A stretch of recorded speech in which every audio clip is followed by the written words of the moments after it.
오늘은 사무엘상 15장 말씀 강의 두 번째 시간인데요. 거의 그리스도인이라는 말씀 제목으로 하나님 말씀을 전하도록 하겠습니다. 감리교의 창시자인 존 웨슬리 목사님은 그의 표준 설교집에서 거의 그리스도인이라는 제목의 설교가 있습니다. 근데 이 내용을 보게 되면 웨슬리 목사님은 그리스도인을 두 부류로 구분합니다. 온전한 그리스도인이 있고, 그리고 온전하지 못한 거의 그리스도인이 있습니다. 오늘은 사무엘상 15장 말씀을 중심으로 웨슬리 목사님이 말씀한 거의 그리스도인이란 무엇인지 살펴보면서 오늘 본문 말씀을 한번 풀어가 보려고 합니다. 거의 그리스도인이라는 단어만 보게 되면 신실하지 않은 사람 또는 외식하는 위선자로만 생각할 수도 있습니다. 그러나 웨슬리 목사님이 말하는 거의 그리스도인은 겉으로만 그럴듯한 척하는 외식하는 거짓말쟁이가 아닙니다. 그들은 종교적 행위와 모든 것들이 대단히 열심이고 또 진실합니다. 주일을 성수하고 또 열심히 기도합니다. 기도할 때 눈물을 흘리기도 합니다. 교회의 모든 예배와 봉사에 열심을 냅니다. 각종 헌금도 잘 냅니다. 교회에서뿐만 아니라 세상에서도 선을 행하고 할 수 있는 한 힘을 다하여 다른 사람을 구제합니다. 그들의 그러한 행위는 가식이 아닙니다. 진심이에요. 진심으로 예배하고 진심으로 봉사하고 진심으로 구제하며 섬깁니다. 그런데 이토록 진실한 종교적 열심을 가지고도 하나님 앞에서는 온전한 그리스도인이 아니라 거의 그리스도인이라는 판정을 받을 수 있습니다. 인간의 눈으로 볼 때는 좋은 신앙인인 것처럼 보이지만 정작 그 중심에 있어야 할 가장 중요한 것들이 빠져 있기 때문입니다. 첫째는 하나님 사랑입니다. 둘째는 이웃 사랑입니다. 그리고 세 번째가 참된 믿음입니다. 이 세 가지가 없다면 아무리 진실한 신앙 행위가 있다고 할지라도 그 사람은 온전한 그리스도인이 아니라 거의 그리스도인에 불과합니다. 오늘 우리가 함께 읽은 사무엘상 15장 말씀에는 진실해 보이는 종교적 명분 뒤에 숨어서 하나님의 말씀을 거역했던 이스라엘의 일대 왕 사울이 등장합니다. 이 사울이 왜 온전한 그리스도인이 아니라 거의 그리스도인일 수밖에 없는지 본문을 중심으로 살펴보면서 우리는 거의 그리스도인이 아니라 온전한 그리스도인일 수 있기를 소망합니다. 오늘 본문 13절입니다. 사무엘이 사울에게 이른즉 사울이 그에게 이르되 원하건대 당신은 여호와께 복을 받으소서 내가 여호와의 명령을 행하였나이다 하니. 아멘. 지난주 말씀을 기억하시면 사울이 하나님의 명령을 통해 아말렉과 전쟁을 벌였습니다. 그 전쟁이 끝났습니다. 이제 사무엘 선지자가 사울에게 왔어요.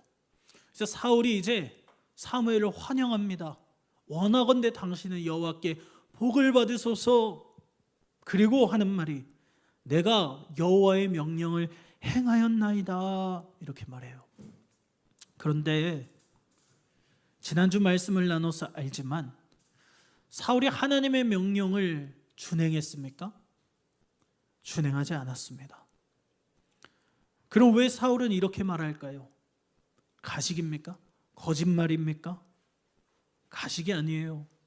사울은 진심입니다. 진심으로 내가 하나님의 명령을 행했다고 생각했어요. 왜냐하면 사울은 하나님 말씀대로 실제로 군대를 이끌고 가서 목숨을 걸고 아말렉 족속과 싸웠고 그리고 승리를 거두었기 때문입니다. 말씀대로 싸웠고 승리까지 했으니 당연히 하나님 말씀에 순종했다고 굳게 믿고 있었던 거예요. 그런데 그런 사울에게 사무엘이 말합니다. 14절입니다. 사무엘이 이르되 그러면 내 귀에 들려오는 이 양의 소리와 내게 들리는 소의 소리는 어찌 됨이니까 하니라. 성도 여러분 기억하시죠? 하나님의 명령은 아말렉의 모든 소유를 남기지 말고 진멸하라는 것이었어요. 이것은 영적인 명령이었죠. 헤렘 명령입니다. 무자비한 하나님을 나타내는 그런 특징을 가진 말씀이 아니고요, 죄의 뿌리를 완전히 제거하라는 영적인 말씀이었어요. 그런데 사무엘이 와서 보니까 진영의 가축들의 울음소리가 가득해요.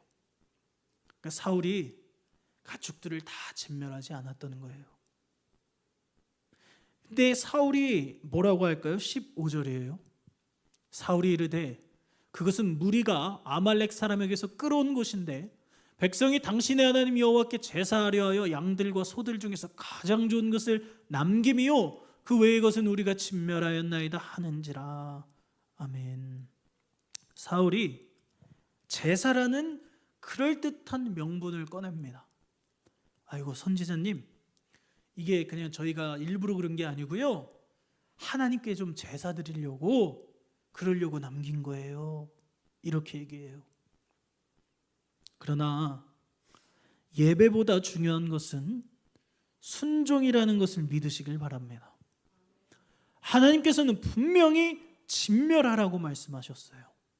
하나님이 말씀하셨으면 진멸해야지 예배하기 위해 남겨두었다라는 말은 그 예배가 아무리 진심이라고 할지라도, 정말 하나님께 예배하고 싶어서 그랬다고 할지라도 그것은 변명에 불과하고 하나님의 말씀을 무시하고 거역한 일일 수밖에 없습니다.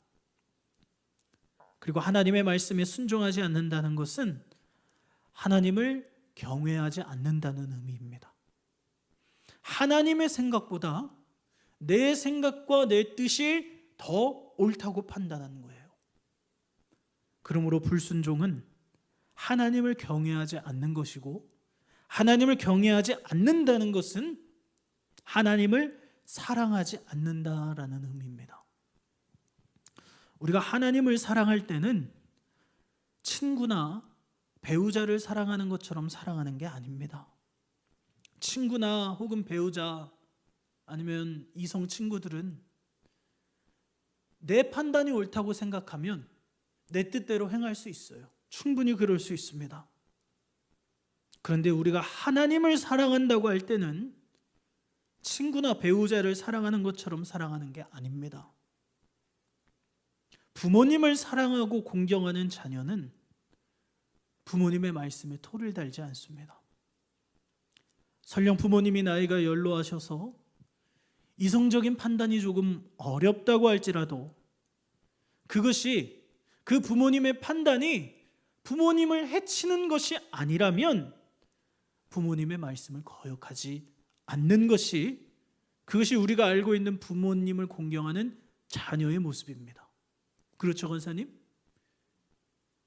인간이 인간을 공경할 때도 그러할진데 천지를 창조하신 하나님을 사랑한다고 할 때는 그 안에 당연히 하나님을 경외하는 것과 하나님을 공경하는 것은 기본 베이스로 함께 내포되어 있어야 한다라는 거예요. 그러니까 사울은 하나님을 사랑하지 않기에 하나님을 경외하지 않는 겁니다.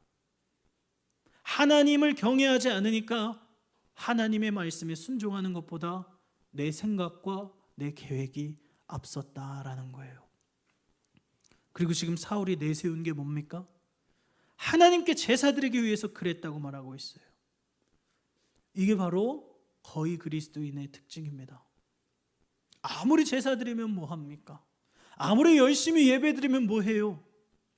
그 중심에 하나님을 경외하지 않고 하나님을 사랑하지 않는데 말입니다. 우리 마음 중심에 하나님을 사랑하는 마음이 없으면 그 어떤 열심을 가져도, 그 어떤 기타 모든 율법을 행해도 그것은 아무런 의미가 없습니다. 하나님을 사랑하는 마음 없이 아무리 좋은 신앙 열심을 가졌다고 한들 그 사람은 온전한 그리스도인이 아니라 거의 그리스도인에 불과하는 사실을 유념해야 합니다. 결국 하나님은 사무엘을 통해 사울에게 이렇게 말씀하십니다. 22절에 사무엘이 이르되 여호와께서 번제와 다른 제사를 그의 목소리를 청종하는 것을 좋아하심같이 좋아하시겠나이까? 순종이 제사보다 낫고 듣는 것이 순양의 기름보다 나으니. 아멘. 성도 여러분, 분명히 기억하시길 바랍니다. 성경은 순종이 제사보다 낫다라고 분명히 말씀합니다. 이 말씀은요, 사무엘상에서 가장 중요한 말씀이라고 할 수 있습니다. 사무엘상에서 딱 한 구절만 말씀을 외우라고 한다면 사무엘상 15장 22절을 외워야겠습니다. 그만큼 가장 중요한 말씀이에요. 그리고 순종이 제사보다 낫다는 이 말씀은 성경의 핵심을 관통하는 아주 중요한 핵심 주제입니다. 이 주제는 성경의 여러 구절에서 흐르고 있는 주제인데 그 중에서 우리 이사야 말씀만 한번 찾아보겠습니다. 1장입니다. 이사야 1장 11절부터 17절. 여호와께서 말씀하시되 너희의 무수한 재물이 내게 무엇이 유익하뇨?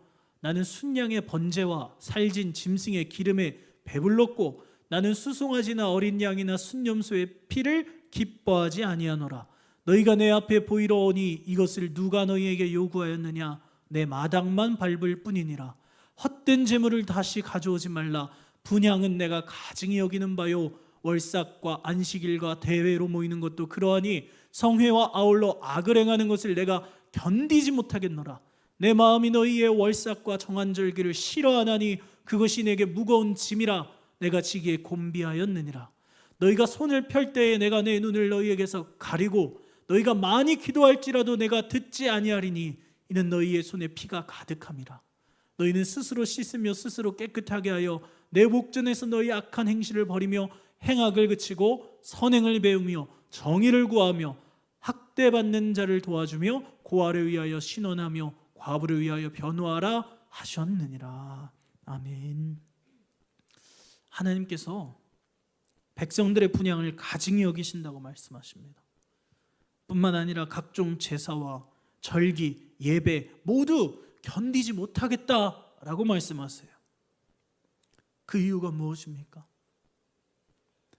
백성들의 삶이 죄악 가운데 있었기 때문이에요. 하나님의 말씀에 불순종하기 때문이에요. 백성들이 하나님께 제사를 드리기는 드립니다. 그런데 하나님 말씀에 순종하지 않고 자기 마음대로 살아요. 분명 하나님께서는 선을 행하고 악을 행하지 말라 하셨습니다. 특히 고아와 과부와 나그네를 압제하지 말고 또 뇌물을 받으며 판결하지 말 것을 말씀하셨어요. 그런데 백성들은, 특히 고위직 관료들은 하나님의 말씀을 무시하고 자기들의 이익을 위해 다른 사람을 해치고 병탄했으며 온갖 불법과 불의를 행하는 거예요. 그러면서 가증하게 제사는 드리는 거예요. 제사 드리면 괜찮다고 생각하는 거예요. 하나님의 말씀은 안중에도 없으면서 제사는 드리는 겁니다. 그러니 하나님께서 그들의 제사가 얼마나 역하시겠어요? 얼마나 가증하시겠어요? 오늘 본문도 마찬가지입니다. 사울이 아무리 좋은 번제물을 준비하면 뭐 할까요? 하나님은 분명히 진멸하라고 말씀하셨습니다. 하나도 남김없이 다 진멸하라고 말씀하셨어요. 하나님의 명령입니다. 하나님의 명령에는 내 생각이 들어가는 게 아니에요. 근데 사울은 자신의 생각이 들어갔고 결론적으로는 하나님의 말씀을 무시하고 불순종했습니다. 그래서 오늘 본문 22절은 말씀하는 겁니다. 순종이 제사보다 낫다고 말입니다. 사랑하는 성도 여러분, 하나님은 저와 여러분이 하나님의 말씀에 순종하기를 원하십니다. 그것이야말로 우리가 하나님께 드릴 수 있는 최고의 예배임을 믿으시길 바랍니다. 그리고 무엇보다 하나님의 말씀에 순종하는 것이야말로 하나님을 경외하고 하나님을 사랑하는 것임을 기억하시길 바랍니다. 사울이 하나님의 말씀을 가볍게 여기고 하나님의 말씀에 순종하지 못한 가장 큰 이유는 다른 게 아니에요. 하나님을 경외하지 않았기 때문에, 하나님을 사랑하지 않았기 때문이에요.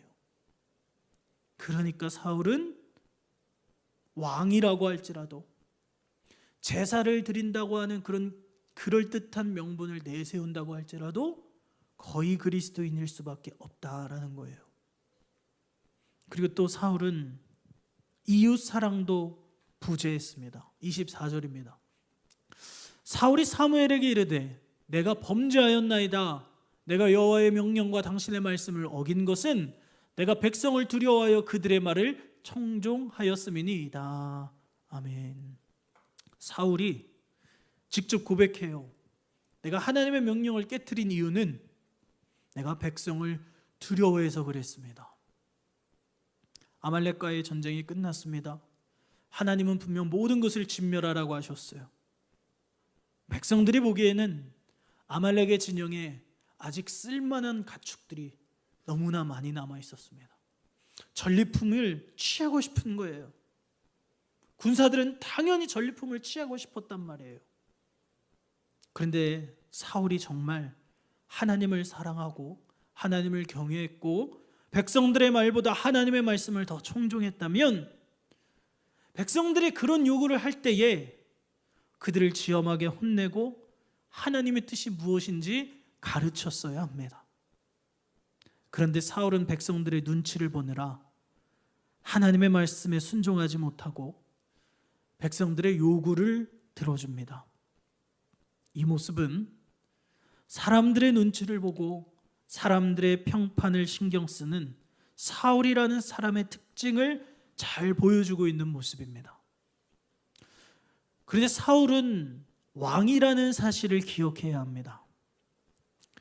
여러분, 한 나라의 지도자가 나라와 백성을 정말로 걱정하고 사랑한다면 나라와 백성들이 앞으로 잘 되는 정책을 펼쳐야지, 지금 사람들이 좋아한다고 해서 나라가 뻔히 망가질 걸 알면서도 잘못된 정책들을 펼치면 안 되는 겁니다. 더군다나 사울은 이스라엘의 왕입니다. 이스라엘 왕의 가장 큰 사명이 무엇입니까? 백성들을 출입시키는 거예요. 백성들을 하나님께 인도하는 것이 이스라엘 왕의 본분이에요. 그것이 이스라엘의 왕이 해야 할 가장 큰 일이란 말이에요. 그래서 이스라엘 왕이 백성들을 사랑하는 방법은 질책이 필요할 때는 질책도 하면서 그들을 하나님의 품으로 바르게 인도하는 것이지, 백성들이 좋아한다고 해서 그들의 생각과 의견을 그대로 수용해 주는 것이 그들을 사랑하는 모습이 아닙니다. 만약 사울 왕에게 이스라엘 백성들을 향한 진짜 사랑이 있었다면 가축을 남기자고 청하고 있는 그 백성들의 요구를 단호하게 꺾었어야 합니다. 우리는 하나님의 백성이다. 너희들의 그 요구를 들어줄 수 없다. 하나님께서 분명 다 진멸하라고 하셨으니 너희들의 눈에 보이는 저 전리품들이 좋아 보이고 기름져 보이고 취하고 싶다고 할지라도 우리는 하나님의 말씀을 기억하고 저것들을 다 진멸해야 한다. 분명하게 가르치고 외쳤어야 합니다. 그러나 사울은 자신의 인기와 체면을 유지하기 위해서 백성들을 영적으로 방임합니다. 그들이 원하는 기름진 가축이라는 전쟁의 전리품을 내어주며 그들이 하나님의 말씀을 무시하고 죄를 짓도록 방치했다라는 거예요. 서두에 말씀드렸습니다. 온전한 그리스도인이 되기 위해선 하나님을 사랑할 뿐 아니라 이웃도 사랑해야 합니다. 그런데 지금까지 나누었던 것처럼 사울에게는 백성들을 향한 올바른 사랑이 없어요. 즉 이웃 사랑이 사울에게는 철저히 부재했다라는 겁니다. 그래서 두 번째 요인에서도 역시 사울은 온전한 그리스도인이 아니라 거의 그리스도인일 수밖에 없습니다. 그리고 무엇보다 사울은 참된 믿음이 없었습니다. 하나님을 사랑하지 않고 사람의 눈치만 보며 왕의 길을 걷던 사울의 종말은 참으로 비참했습니다. 오늘 본문 26절에서 사무엘은 사울에게 최종 선고를 내립니다. 사무엘이 사울에게 이르되 나는 왕과 함께 돌아가지 아니하리니 이는 왕이 여호와의 말씀을 버렸으므로 여호와께서 왕을 버려 이스라엘 왕이 되지 못하게 하셨음이니이다 하고. 아멘. 사무엘이 사울에게 하나님께서 당신을 버렸다라고 말해요. 자, 이 말씀을 들었을 때 사울이 할 수 있는 행동은 딱 한 가지입니다. 가슴을 찢고 회개하며 하나님께 돌이키는 것밖에 없어요. 근데 사울이 어떻게 할까요? 27절에 사무엘이 가려고 돌아설 때에 사울이 그의 겉옷자락을 붙잡음에 찢어진지라. 아멘. 사울이 하나님의 종인 사무엘을 붙잡습니다. 그런데 성경의 기록이 무언가 의미심장합니다. 사울이 사무엘의 겉옷자락을 붙잡아요. 그리고 결국 그 겉옷자락은 찢어집니다. 지금 성경은요, 사울이 비본질적인 껍데기만 붙잡고 있음을 보여주고 있는 장면이에요. 그 비본질적인 껍데기만 붙잡으면 결국 찢어지게 될 것이라는 것을 말씀하고 있는 거예요. 30절을 볼까요? 사울이 이르되 내가 범죄하였을지라도 이제 청하옵나니 내 백성의 장로들 앞과 이스라엘 앞에서 나를 높이사 나와 함께 돌아가서 내가 당신의 하나님 여호와께 경배하겠소 하더라. 아멘. 하나님께서 당신을 버려 이스라엘의 왕이 되지 못하게 하셨다는 무서운 심판의 메시지를 들었음에도 불구하고 사울은 회개하는 것이 아니라 사무엘을 붙잡아 어떻게 하고 있어요? 백성들 앞에서, 장로들 앞에서 내 체면 좀 세워달라고 하는 거예요. 지금 사울에게 중요한 건 저게 아니에요. 자신이 직접 가슴을 찢고 회개를 하든지 아니면 하나님과 소통할 수 있는 선지자를 붙잡았으면 정말 죄송합니다, 제발 하나님께 저를 위해 기도해 주세요 라고라도 말하든지. 근데 둘 다 아니에요. 사울이 사무엘을 붙잡은 이유는 어디 있습니까? 여전히 백성들, 장로들, 그들 앞에서 내 체면을 세워달라는 거예요. 성도 여러분, 우리에게 정말 중요한 것은 사람 앞에서의 체면이나 평판이 아닙니다. 오직 하나님을 향한 참된 믿음이고 하나님과의 관계임을 믿으시길 바랍니다. 하나님께서 이스라엘의 2대 왕으로 세웠던 다윗을 한번 생각해 볼까요? 다윗은요, 사람들이 나를 어떻게 생각하는지의 그것보다 오직 하나님이 나를 어떻게 생각하시는가, 오직 하나님만 바라봤어요. 사무엘상 전반부를 기억하실 겁니다. 그때 이스라엘 백성들이 전쟁 중에 1차 전투에서 패배해서 하나님의 궤를 전쟁터에 가져오죠. 결국 하나님에게는 블레셋에게 뺏기게 됩니다. 그러나 하나님은 블레셋 전역을 돌며 당당히 홀로 블레셋에서 승리하시고 이스라엘로 다시 돌아오세요.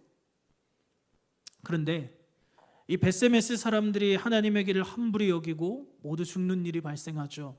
결국 이 하나님의 궤는 기럇 여아림 아비나답의 집으로 옮겨가게 되고 여기서 무려 70년이라는 시간 동안 방치가 됩니다. 그리고 다윗이 이스라엘의 왕으로 재위하던 시절 다윗은 다시 하나님의 궤를 모셔올 생각을 해요. 중요한 건요, 사울은 하나님의 궤를 모셔올 생각을 안 했다라는 거예요. 하나님의 궤가 방치되었음에도 불구하고 전혀 관심이 없어요. 그런데 다윗은 자신이 왕이 되고 난 후에 방치된 하나님의 궤를 모셔올 생각을 했다라는 거예요. 결국 그 궤를 다시 모셔왔고 하나님의 궤가 다윗의 성으로 들어올 때 다윗은 왕임에도 불구하고 그 하나님의 궤를 바라보며 기뻐하며 춤추며 찬양하는 거예요. 이때의 상황을 성경은 이렇게 기록합니다. 여호와의 궤가 다윗 성으로 들어올 때에 사울의 딸 미갈이 창으로 내다보다가 다윗 왕이 여호와 앞에서 뛰놀며 춤추는 것을 보고 심중에 그를 업신여기니라. 아멘. 미갈은 사울의 딸이면서 다윗의 아내입니다. 근데 이 다윗의 아내인 미갈이 뛰놀며 춤추는 다윗을 보고 업신여기며 무시합니다. 근데 그도 그럴 만한 것이 어떻게 왕이 방자하게 춤을 춥니까? 유대인들은 왕뿐만 아니라 일반 남자들은 평소에 뛰지도 않습니다. 일반 성인들은 뛰어다니지도 않아요. 그런데 어떻게 왕이 뛰며 춤을 춥니까? 그러니까 이 모습은 다윗은 사람들이 나를 어떻게 생각하는지 그것보다 오직 하나님과의 관계가 제일 중요했던 거예요. 다른 사람이 나를 욕하든지 말든지, 나를 무시하든지 말든지, 나를 업신여기든지 말든지 하나님에게를 다시 모셔올 수 있다는 그 사실만으로 기뻤고 즐거워서 춤을 출 수밖에 없었다라는 겁니다. 다윗과 같은 순전하고 진실한 믿음이 우리 안에도 있을 수 있기를 주님의 이름으로 축복합니다. 폐위 선언을 들었음에도 여전히 사람들의 시선만을 신경 썼던 사울과 얼마나 대조되는 모습이에요. 사랑하는 성도 여러분, 이 세상에서 가장 중요한 건 사람과의 관계가 아닙니다. 물론 사람과의 관계도 중요하죠. 그것을 소홀히 하라는 게 아닙니다. 사람도 중요해요. 근데 그거보다 더 중요한 게 있는데 하나님과의 관계입니다. 내가 지금 하나님과의 관계가 바로 세워져 있는가? 그것을 늘 우리는 점검해야 합니다. 오늘 본문에서 사울은 폐위 선언을 들어요. 즉 영적 사형 선고를 듣습니다. 근데 우리가 기억해야 할 것은 사울만 영적 사형 선고를 받은 것이 아니라는 거예요. 모든 인간은 사실상 사형 선고를 받은 상태입니다. 태초에 아담이 하나님께 반역함으로 모든 인간은 죽은 상태가 되었습니다. 하나님과의 관계가 깨져버렸어요. 하나님과의 단절이야말로 진짜 사망입니다.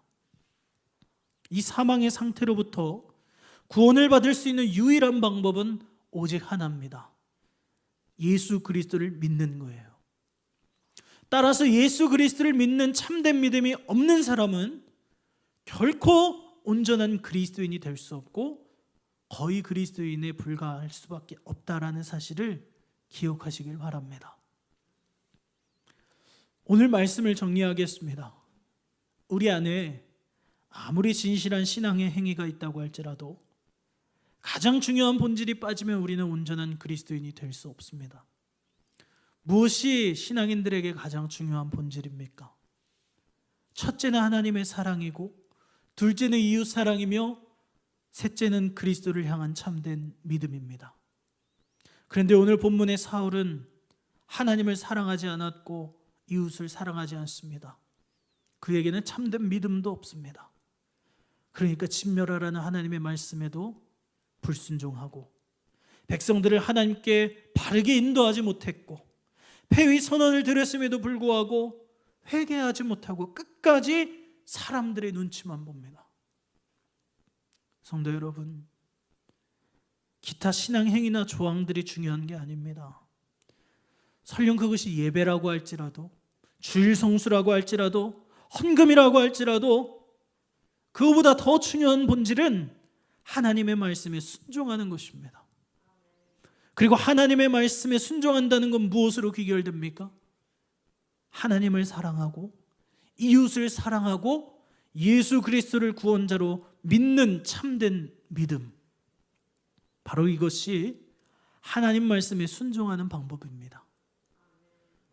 무엇보다 순종이 제사보다 낫다는 성경의 이 가장 중요한 가르침을 오늘 말씀을 통해서 마음속에 깊이 새길 수 있는 저와 여러분이 될 수 있기를 주님의 이름으로 간절히 축원합니다. 기도하겠습니다. 하나님 감사합니다. 오늘 수요 예배를 드릴 수 있도록 허락하여 주시고 하나님의 말씀을 들을 수 있도록 은혜 내려 주시니 감사합니다. 순종이 제사보다 낫다 말씀하셨습니다. 저희들 하나님 말씀에 순종할 수 있는 주님의 자녀 될 수 있도록 은혜 내려 주옵소서. 하나님을 사랑하길 원합니다. 이웃을 사랑하길 원합니다. 주님을 향한 진실한 믿음이 있길 원합니다. 성령님 은혜 내려 주셔서 저희들 안에 그 모든 온전한 그리스도인의 참된 핵심 가치들이 충만하게 피어날 수 있도록 축복하여 주옵소서. 감사하며 예수님의 이름으로 기도합니다.